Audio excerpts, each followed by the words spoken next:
Cyanide-contaminated Tylenol has been responsible for 3 deaths in the Arlington Heights area. Do not take Tylenol until further notice.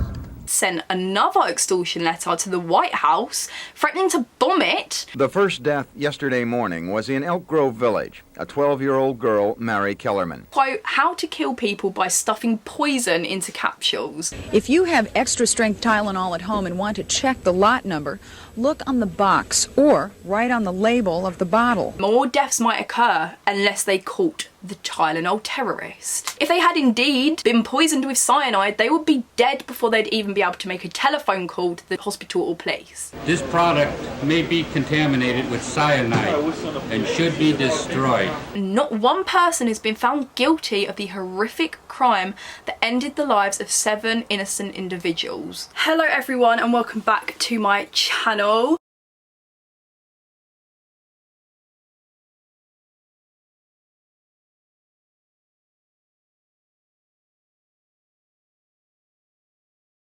I am so sorry that I have not uploaded in a while, but don't worry, we'll be going back to a schedule now. So every Tuesday, Thursday and Sunday. Anyway, I'm sorry about that. Yeah, I'm really looking forward to doing this video today. It's actually going to be on the Chicago Tylenol murders. This is a crazy case and it's actually still unsolved, but yeah, it's a mad one. So before we get started, please like, comment and subscribe. I love your comments. I love hearing all your thoughts, and recommend me any videos you want to see really. It can be about history, true crime, anything. But I am wearing a top, by the way, you just can't really see it. The Chicago Tylenol murders are a series of poisoning deaths resulting from drug tampering in the Chicago metropolitan area in 1982. So it's quite an old one, but we are just going to get started. We're going to start off with what is Tylenol. So if you don't know, Tylenol is actually called acetaminophen and it is the exact same as paracetamol, Panadol. In England and Europe, Tylenol is sold under the name paracetamol, whereas in the States and I'm guessing other places it's called Tylenol. But it's a very, very simple drug. Tylenol / paracetamol is used to treat mild to moderate pain, headaches, you know, use it for period pains, toothaches, backaches, cold and flu aches and pains, and it can reduce fever. It is genuinely the most simple drug you could possibly think of, and it was actually introduced in 1955 by McNeil Laboratories Incorporated, and it's now part of Johnson & Johnson pharmaceutical conglomerate. Millions of people use and trust the paracetamol drug Tylenol, and very few would ever question its use. I mean, why would you? On September 29th, 1982, 12-year-old Mary Kellerman of Elk Grove Village in Illinois, in Chicago, woke up at dawn and went into her parents' bedroom. She said she did not feel well and she complained of having a sore throat and a runny nose. In an effort to alleviate her discomfort, her parents gave her 1 extra strength Tylenol capsule. By 7 AM the next morning, young Mary was not in her bedroom and her parents found her lying on the bathroom floor. She was immediately taken to the hospital and she was later pronounced dead. Doctors initially suspected that Mary died from a stroke, but evidence later pointed to a much more sinister reason. Now, I don't know how they would think that she got a stroke. I mean, not only are they very rare for a 12-year-old, like, there surely would be proof. They probably just honestly had no idea. It was so random. Now we have 3 more deaths from the same family, actually. This is crazy. That same day, paramedics were called to the Arlington Heights home of 27-year-old postal worker Diane Janus. When they arrived, they found him lying on the floor. His breathing was bad, his blood pressure was dangerously low, and his pupils were fixed and dilated. The paramedics rushed Adam to the emergency room at Northwest Community Hospital, where they attempted to resuscitate him, but it was too late. Adam died very shortly after being brought into hospital.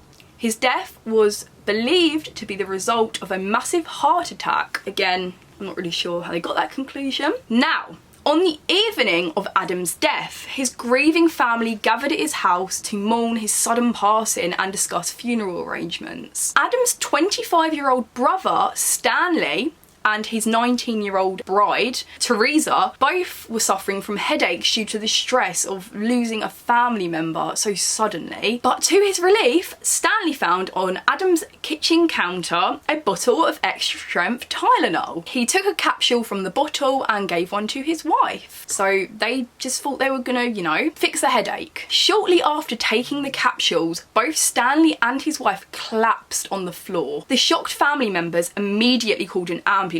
Once again, paramedics rushed to the home of Adam Janus and attempted to resuscitate the young couple. However, Stanley died that day and his wife died 2 days later.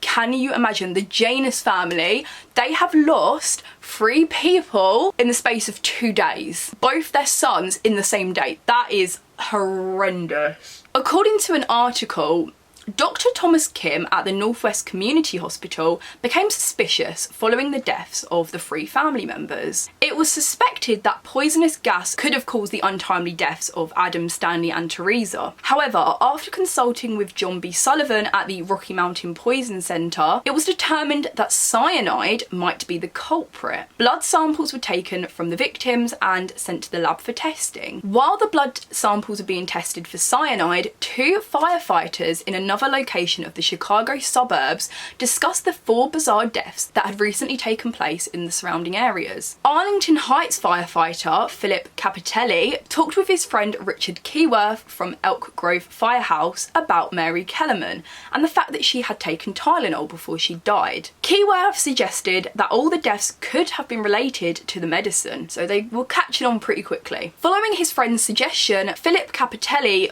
called the paramedics who worked on the Janus family and asked if they too had taken Tylenol. To both the men's surprise, they discovered all 3 Janus family members had ingested this popular pain relief medication. The police were immediately sent to the Kellerman and Janus house to retrieve these suspicious bottles. The following day, their hunches were confirmed. Cook County Chief Toxicologist Michael Schaffer examined the capsules and discovered they were filled with approximately 65 milligrams of deadly cyanide. That's 10,000 times more than the amount needed to kill the average person. And the blood samples of all the victims further confirmed the belief that they were all poisoned. Now we have 3 more deaths. McNeil Consumer Products, a subsidiary of Johnson & Johnson and the maker of extra-strength Tylenol, was immediately alerted to these deaths. An October 1982 Newsweek article reported that the company began a massive recall of their product and warned doctors, hospitals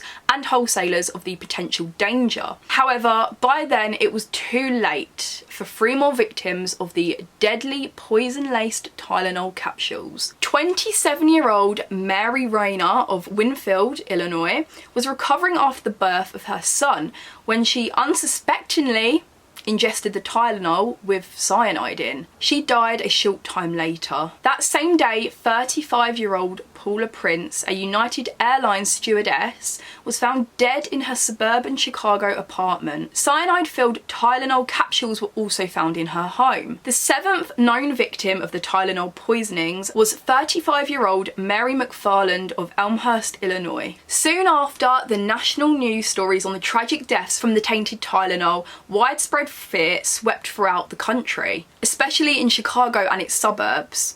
The police drove through the city using loudspeakers to warn citizens about the potential dangers of Tylenol. Cyanide-contaminated Tylenol has been responsible for 3 deaths in the Arlington Heights area. Do not take Tylenol until further notice. Arlington Heights police demonstrated tonight how they have been warning residents throughout the day.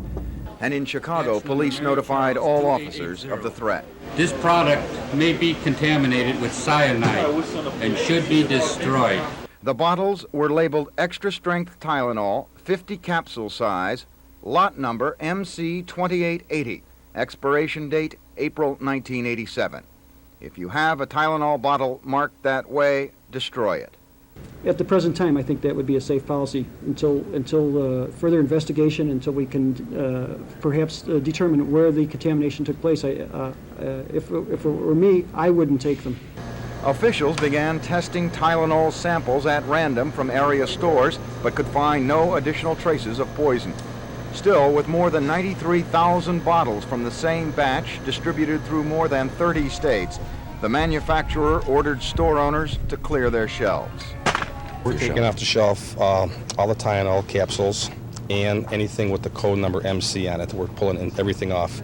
We don't know if it's good or bad yet. We were just told to, pull everything off. Which further compounded the people's fears. Citizens across the country literally ran home to dispose of their bottles of Tylenol. Hospitals in the Chicago area were flooded with telephone calls concerning Tylenol and the fears of poisoning. The growing nationwide panic prompted the head of Seattle's Poison Control Center to inform citizens that if they had indeed been poisoned with cyanide, they would be dead before they'd even be able to make a telephone call to the hospital or police. Nevertheless, hospitals around the country admitted many patients under the suspicion of cyanide poisoning from the Tylenol. The rapid influx of patients was mostly due to the mixed signals of the health authorities concerning the threat and symptoms, and the ensuing panic of people who really believed they might have fallen victim to this poisoning. However, although there were no new cases of poisonings related to Tylenol, except for the 7 known deaths, many states and retailers took drastic measures to assure that it remained that way.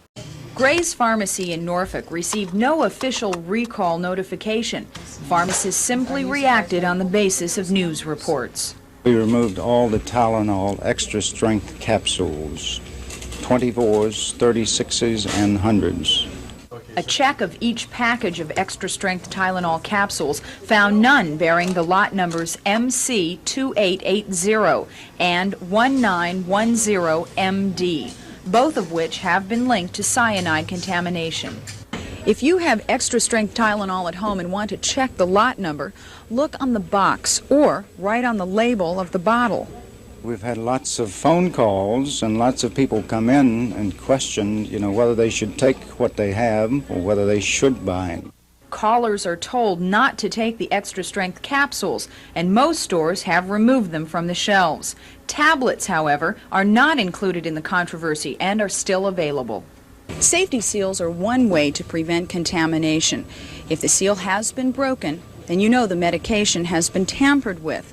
And it's already being suggested that safety seals will become a required part of a medication's packaging. Some state health departments actually banned all forms of Tylenol products, and many retailers completely removed Tylenol products from their shelves. Many other states and retailers decided to follow the FDA's warning and remove only the products with particular serial numbers on them that were linked with the deaths and that caused the greatest threat. Regardless, Tylenol's reputation was virtually ruined by the scare because no one wanted to buy their products in fear of being poisoned, obviously. At stake were the reputations of McNeil Consumer Products, who manufactured the over-the-counter Tylenol capsules, and its parent company, Johnson & Johnson. The future of both companies greatly depended on how they were able to handle this alarming situation. The main problem they faced was that the drug, once trusted by millions worldwide, was now linked with death. Their first steps were to inform the public, find the source of the poisoning, and determine if the cyanide had been put into the capsules at the factory where they were manufactured or elsewhere. To know how widespread the danger is, officials must determine where the capsules were altered: at the factory, a distribution center, or in the stores. In response to the deaths, Johnson & Johnson immediately issued a nationwide alert to the public, doctors and distributors of the drug. They also issued a massive recall of 31 million Tylenol bottles. This cost them approximately $102 million. Johnson & Johnson also established a crisis hotline so that consumers could obtain the latest information about the poisonings, safety measures, any other information concerning the drug. Around the same time, the company inspected the factories where the tainted bottles were produced to see if cyanide was somehow put into the capsules during production. Following inspections, the company determined that the cyanide was not put into the bottles at the factory, which left only one other possibility. The FBI, Food and Drug Administration, and law enforcement agencies realised that someone had methodically taken the Tylenol bottles off the shelf at the stores where they were sold, filled the capsules with cyanide, and returned them back to the shelves at a later period. Investigators had absolutely no evidence as to who might have committed the heinous crime, and there was continuing fear that more deaths might occur unless they caught the Tylenol terrorist. On October 2nd, 1982, so all of this is happening very, very quickly, another contaminated Tylenol bottle was discovered by police from a batch of bottles removed from a drugstore in the Chicago suburbs. Thousands of other bottles were undergoing testing for traces of cyanide. Investigators had no idea how many other bottles may have been tampered with. In an effort to put an end to the senseless deaths, Johnson & Johnson offered a $1,000 reward for information leading to the arrest and conviction of the terrorist. Investigators discovered that the cyanide-laced capsules were placed in 6 Chicago area stores: Jewel Foods in Arlington Heights, Jewel Foods in Grove Village, Osco Drugstore in Schaumburg, Walgreen Drugstore in Chicago, Frank's Finer Foods in Winfield, and another undisclosed retail outlet. Each store contained 1 tampered bottle with approximately 3 to 10 tampered capsules, except for Osco Drugstore, where 2 cyanide-laced bottles were found. It was suggested by the police that the bottles were randomly placed. However, there was a possibility that the terrorist may have purposely chosen those specific areas for an unknown reason. Some speculated that the terrorist could have held a grudge against the producers of Tylenol, or held a grudge against society in general, or he could have even held a grudge against the stores where he placed these bottles. It was further suggested that the killer may have lived within the area of the drugstores where the tampered bottles were placed, which obviously makes sense. Following tests on the capsules, toxicologists revealed the specific type of poison used, which was potassium cyanide. Potassium cyanide was mostly available to industries such as gold and silver mining, fertilizer production, steel plating, film processing, and chemical manufacturing. Therefore, it was likely that the poisoner could have obtained the cyanide from such places and may have even worked in a related job to one of them. There was very little evidence for investigators to work on. Shortly after the random murders, investigators began a nationwide manhunt for the Tylenol terrorist. Although poison has historically been a weapon predominantly used by women to kill, investigators focused their search for an unknown male in connection with the crimes. Less than a month following the murders, police took into custody their first suspect, a 48-year-old amateur chemist and dockhand that worked at a warehouse that supplied Tylenol to 2 of the stores where the tainted bottles were sold. He became their prime suspect at this point. The police claimed that he admitted to having worked on a project that involved the use of cyanide, and actually after a search of his apartment, investigators found various weapons, 2 one-way tickets to Thailand, and a suspicious book that described, quote, how to kill people by stuffing poison into capsules. I mean, that really is a red flag, isn't it? Although the police lacked hard evidence connecting him with the Tylenol murders, they charged him with illegal possession of firearms. He was sent to jail and eventually released on a $6,000 bond. At the same time, investigators focused their attention on a new suspect. So, shortly following the Tylenol murders, Johnson & Johnson received a handwritten extortion letter demanding $1 million for an end to the poisonings. The person asked Johnson & Johnson to respond to his demand via the Chicago Tribune. Instead, the company contacted the authorities, who began to trace the letter's source. It didn't take them long to trace the letter to a man called James W. Lewis, a tax accountant and known con artist, who was also sought in connection with the brutal murder of an elderly man in Kansas City and a jewel robbery. The police quickly issued a warrant for James Lewis's arrest in connection with the Tylenol killings. Several state law enforcement and FBI agencies conducted a massive search for James and his wife, Leanne. The search led investigators across several states, including Illinois, Missouri, Kansas, and Texas. Photographs and wanted posters of the couple were distributed across the country in local police stations, newsstands, and public libraries. During the last week of October, lab technicians in Chicago discovered another unsold tainted bottle of Tylenol in a grocery store. The bottle was found less than a block from where Paula Prince purchased the bottle containing the cyanide-laced capsules that ended her life 1 month earlier. The bottle was examined for fingerprints and other clues that might link the murders to a killer. That same week, a man named Robert Richardson sent a letter to the Chicago Tribune that stated that he and his wife did not take part in the Tylenol murders and that they were unarmed. So Robert Richardson was one of the many names that James W. Lewis used. And they knew this because that's the name he used when after his arrest for the murder of his elderly boss in Kansas City years earlier. Investigators revealed that the letter had been sent from New York City. On November 11th, 1982, Johnson & Johnson held a news conference stating that they were going to reintroduce the Tylenol products that were temporarily pulled off the shelves. However, this time the bottles were wrapped in a new safety packaging. In an effort to restore consumer confidence, the new Tylenol bottles contained a triple seal tamper-resistant package. So this is literally why we now have more secure things. Do you know what I mean? Although, to be fair, like in the UK you get them in like packets, whereas in the US you like they're screw, so you can make them a bit more safe. And I'm just thinking, like, a pack of paracetamol, I probably have some near me. Well, I don't, but surely in the UK, like, they aren't usually in those ones you have to screw open. They're usually in like a packet and you just pop it.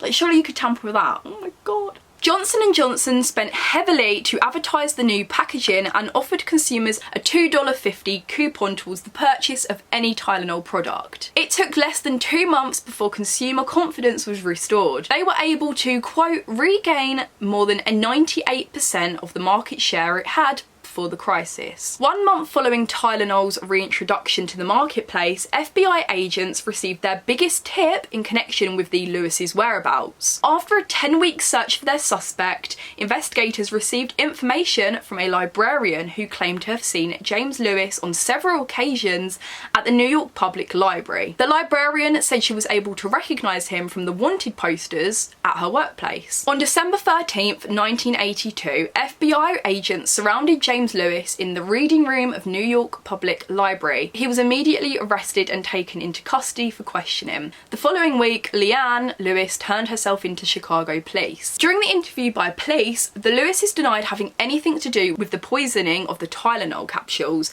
and James Lewis denied writing the extortion letter to Johnson & Johnson, even though his handwriting and a fingerprint on the letter was an exact match. Intriguingly, a December 1982 Newsweek article stated that Chicago officials disclosed that someone had sent another extortion letter to the White House, threatening to bomb it and create more Tylenol deaths unless Ronald Reagan changed his tax policies. James Lewis denied writing the second letter, even though handwriting was a perfect match. So right now, this seems like he's definitely the one that did it. Do you know what I mean? But wait for this. Aside from the letters, investigators could not find any evidence linking James Lewis or his wife to the Tylenol murders. Registration records produced by the police showed that during the time the bottles were tampered with, the Lewises were living in a hotel in New York. Further evidence proved that Leanne Lewis was at her job daily in New York at the time, and witnesses claim that James Lewis was known to meet her every day for lunch and after work. Police were unable to find any bus, train or airline records indicating that the Lewises had returned to Chicago during the time the bottles were tampered with. The mounting evidence ruled out the couple in being involved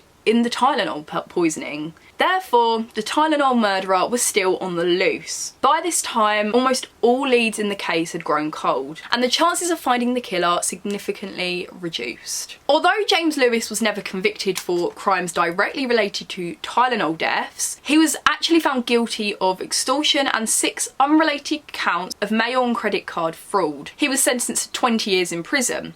He only served 13 years of his sentence before being released on parole in 1995. Following James Lewis's arrest in December 1982, law enforcement agencies working on the case were unable to find any new suspects related to the murders. What remained was a roughly drawn criminal profile and partial fingerprints taken from the bottles, which remained unmatched. The profile of the Tylenol terrorist had been widely disputed throughout the investigation. According to an article by Dawn Hobbs about profiling, every clue in a case is vital when building a criminal profile because it reveals important characteristics of the killer. In a criminal case that lacks evidence and involves a random selection of killing, like one of the Tylenol murders, the chances of constructing an accurate profile is significantly diminished. Nevertheless, it is oftentimes an essential tool that can assist investigators to a degree in their search for a perpetrator. However, it has been argued that a criminal profile also has the ability to mislead an investigation.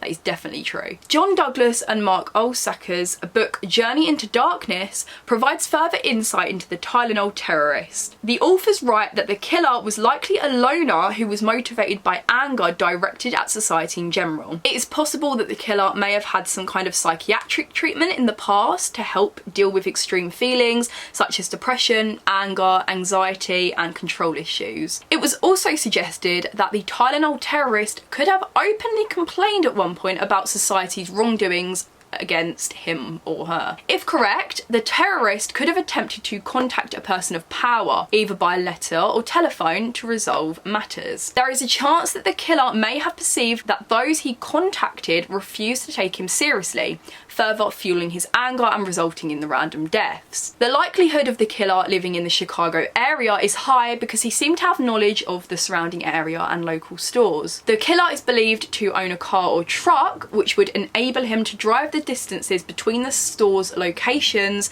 where the tainted bottles were planted. It is likely that the killer may have worked in a profession where cyanide was easily obtainable, such as gold and silver mining industry, film processing, or chemical manufacturing, like I said, and it was further stated that the killer probably had a menial job with low wages. The profiles that were constructed of the Tylenol terrorist have been criticised as being way too general to be of any assistance to the investigation. They have provided some insight, no matter how limited, into the personality, behaviour and lifestyle of the killer, but yet again I don't see how they can really do this because there's literally no clues. As a direct consequence of the Tylenol murders, Congress approved in May 1983 a new Tylenol bill that made the malicious tampering of consumer products a federal offence. I don't see how it couldn't have been anyway.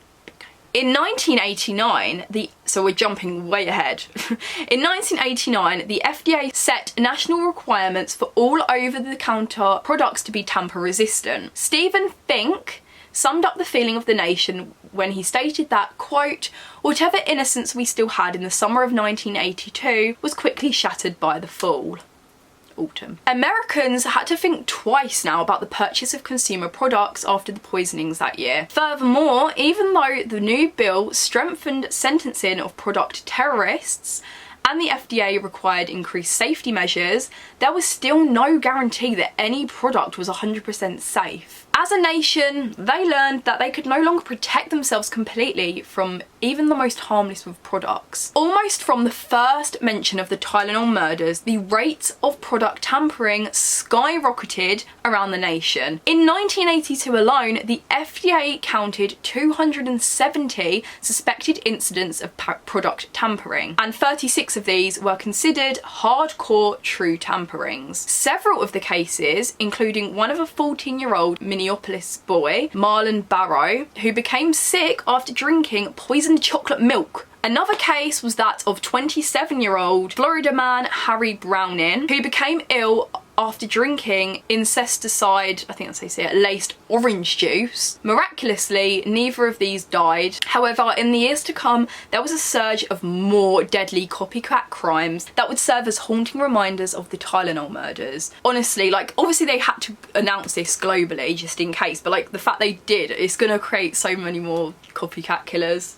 Ooh, which it did. Probably one of the first known cases that seem to share remarkable similarities to the 1982 Tylenol deaths actually occurred in February 1986. While visiting her boyfriend in New York, 23-year-old Diane Elro took 2 extra-strength Tylenol capsules from an allegedly tamper-proof sealed bottle. She fell dead within minutes. Investigators later determined that her death was a result of ingesting cyanide. They also discovered that there were 3 more deadly capsules in this bottle. Following a recall of the Tylenol products from the area, another tainted bottle was found at Woolworths in Westchester County, New York. Immediately, the death renewed old fears of Tylenol's safety.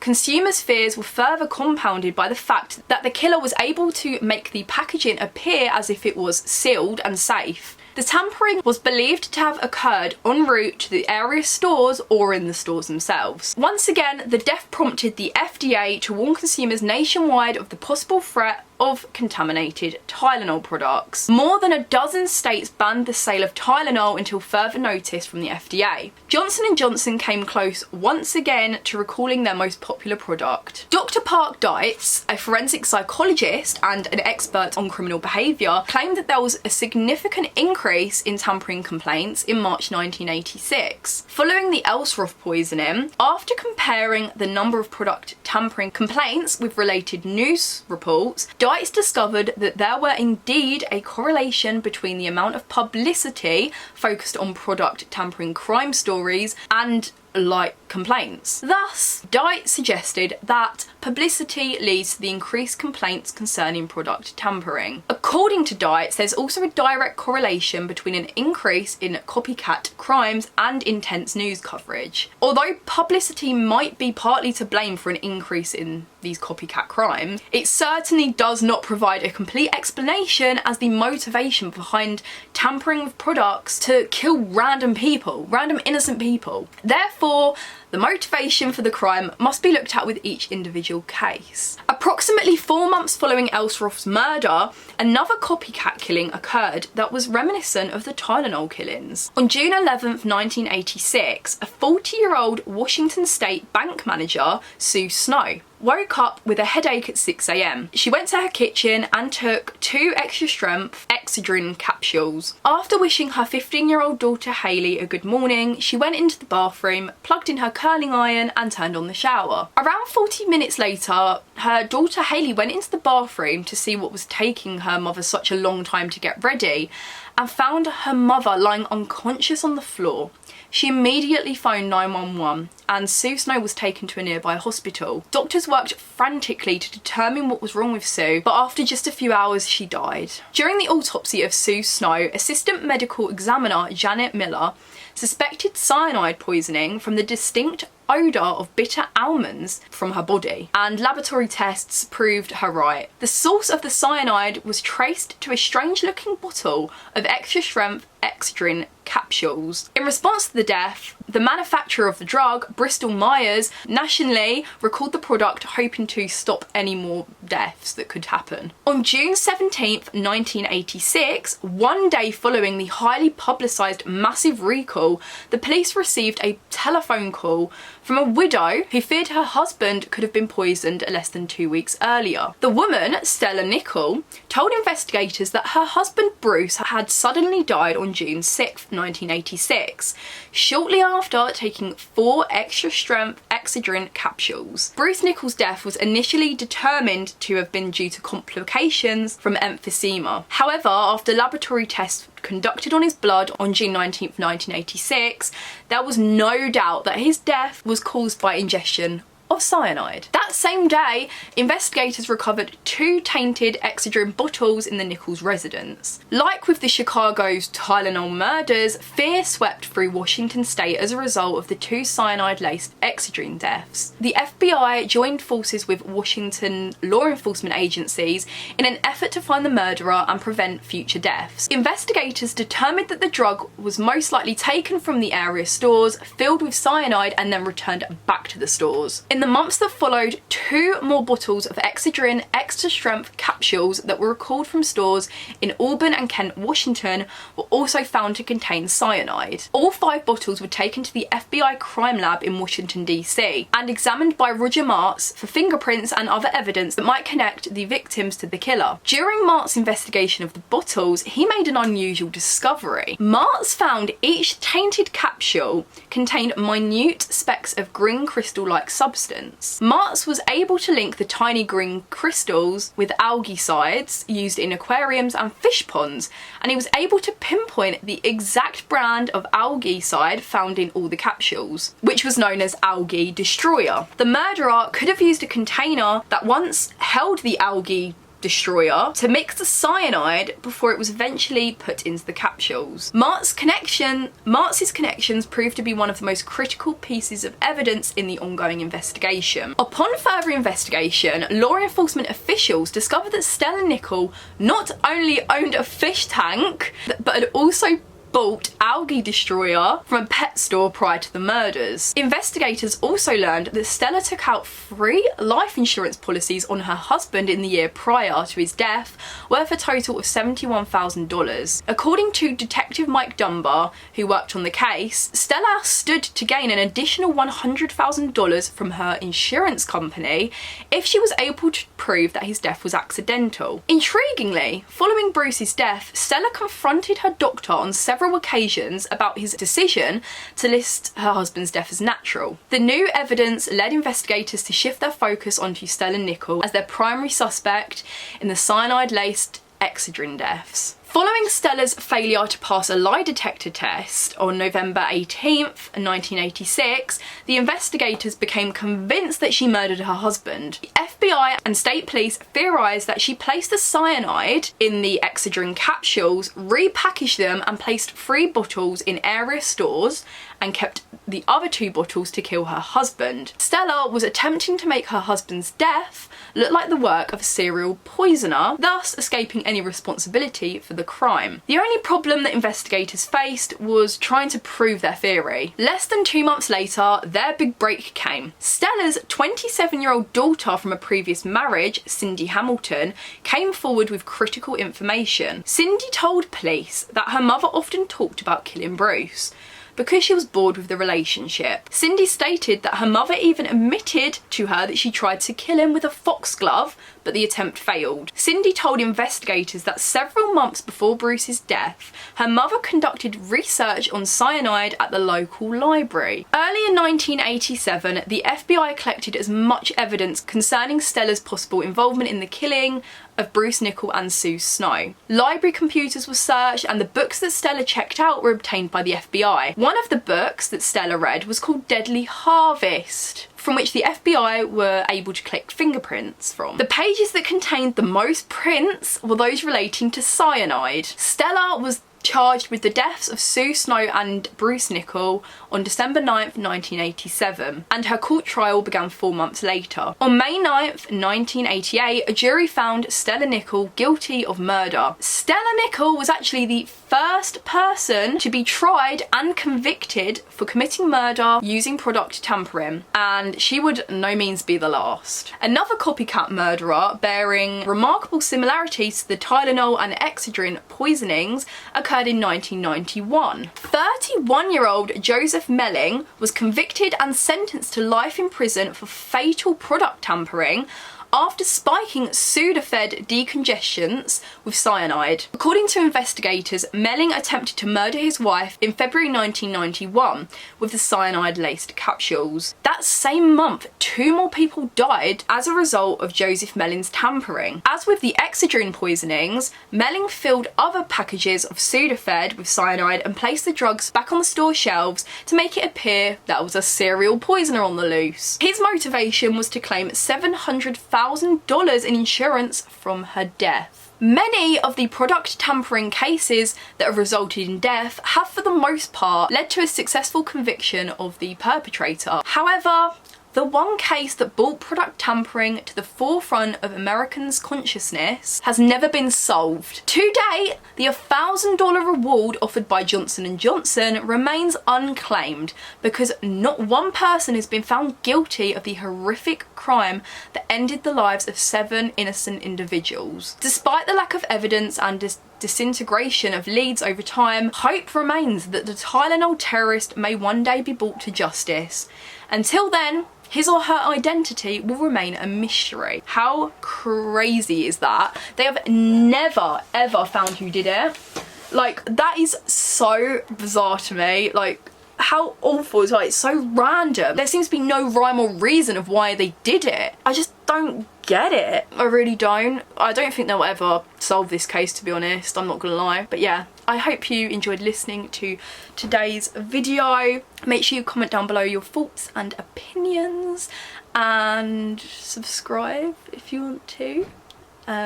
Yeah, give it a thumbs up, it really helps. Engagement helps a lot, and yeah, I'll see you all very, very soon for a new video.